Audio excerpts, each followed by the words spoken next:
আপনার কি ধুলাবালির সংস্পর্শে গেলেই হাঁচি, নাক দিয়ে পানি পড়া, চোখ লাল হওয়া বা শ্বাসকষ্ট শুরু হয়?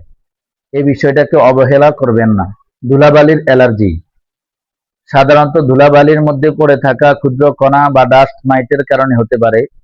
এর ফলে নাক দিয়ে পানি পড়া, নাক বন্ধ থাকা, চোখ লাল হওয়া, কাশি বা শ্বাস নিতে কষ্ট হতে পারে।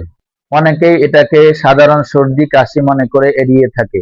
ধুলাবালি এড়িয়ে চলুন, ঘর পরিষ্কার রাখুন, প্রয়োজনে মাস্ক ব্যবহার করুন।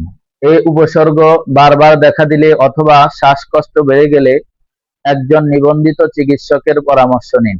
নববী চিকিৎসা অ্যান্ড রুকাইয়া হিজামা থেরাপি সেন্টারে রয়েছে অ্যালার্জি সচেতনতা, সঠিক পরিচর্যার জন্য অ্যালার্জি রিলিফ ক্রিম ও লিবোগেস্ট। রোগ বুঝে আমরা পরামর্শ দিয়ে থাকি। স্বাস্থ্য সেবা সম্পর্কে আরো জানতে ও নির্ভরযোগ্য তথ্য পেতে আমাদের পেজটি ফলো করুন এবং চ্যানেলটি সাবস্ক্রাইব করুন। স্বাস্থ্য সচেতন থাকুন ও সুস্থ থাকুন। আল্লাহ হাফেজ।